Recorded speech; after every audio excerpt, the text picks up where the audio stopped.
Hey guys, welcome back to the channel. Thank you for liking, thank you for subscribing. Happy holidays to everyone who's observing Christmas and Happy New Year. Just be safe.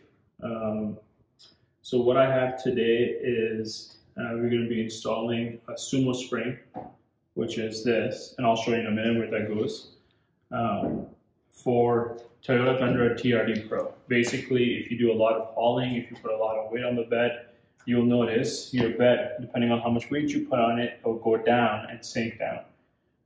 The standards are about 2 inches high. That stops the bed from coming so much down because of the weight.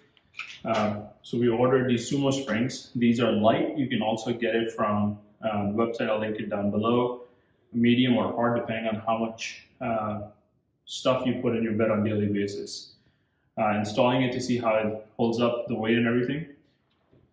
So if you bring the camera around, what you're gonna do is, truly you don't have to open up the tire. I did. Jack it up, put a jack stand on if you need to.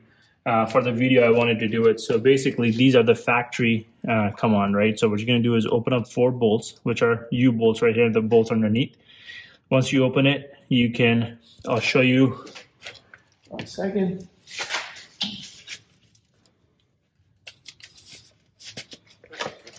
You're gonna go underneath, take these off.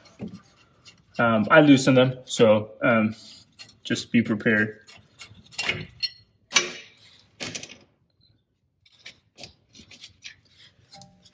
Bolt, and then there's a washer on each side. They're 4 bolt, one here, one here, one here, one underneath. They're like this. They're size 19, so if you're gonna use a gun or if you're gonna use a torque wrench, you need a 19 millimeter socket on it. So all you do is, once you get this off, take this, and this comes off. This is what the factory looks like. Let's look it up, comparison on. So this is the factory that Tundra puts on, regardless if you have TRD Pro or non-TRD Pro, these are standard on it. Yes, you will get the Blissine shocks, and the newer ones have the Fox shocks, that's different. But here, this is the standard, so the Sumo are much higher. These are the light ones. We're gonna put it back in. It's quickly 15 to 20 minute job if you don't remove the tire. If you remove the tire, it's gonna be a little bit longer. So all you're gonna do is you're gonna take it. This comes with a little grease. Before you attach this on, you put the grease on, and then you put it together in here. And all you're gonna do is, this sits down like this. So where this bolt is, you're gonna slide it right in.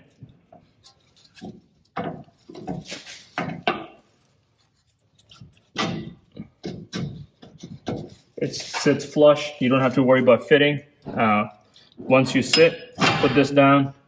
The other side, you put this down, and you're gonna put this right in, and you're gonna slide those 2 bolts back on, and I'll show you in 1 second how it looks all done.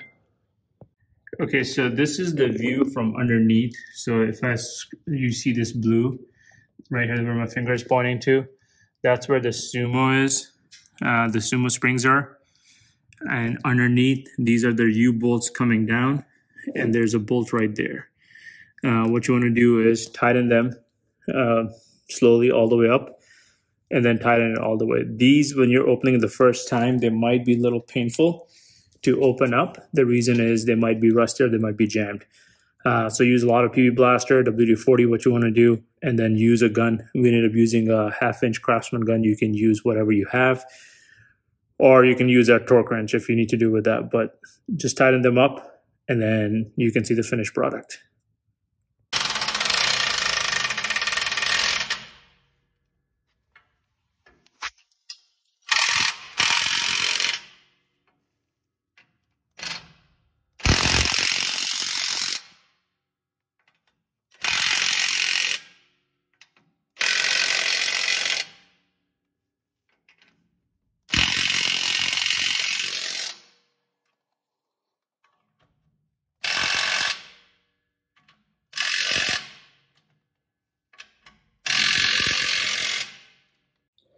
Okay guys, so 4 bolts, put it back on, tighten the bolt. If you do it with a torque wrench, you gotta do it 55 pounds per torque. The Sumo springs are back on. So what I'm going to do is I'll show you the standard height it sits on. There's no way the bed is completely empty. Nothing is loaded in there. So right now with the standard TRD shocks, the rims, the height of this is about 39, right? So the bed, where the bed sits is 39 right now. I'm going off of this outside. I'm not going to interior. So next week or the week after, what I'm going to do is I'm going to make a second video of loading this up, let's see, about anywhere between 700 to 900 pounds, and show you how much lower it goes. Does it go 2 or 3 inches, or it should not go 2 or 3 inches? So that'll be a second video. Along with the video, what I'm going to do is the drive outfit, because obviously when you're installing this, my impression would be that drive would get a little bit harder compared to the original standard stock drive. So stay tuned. Thank you guys for liking, subscribing again. Happy holidays, happy new year, just be safe. Thanks guys.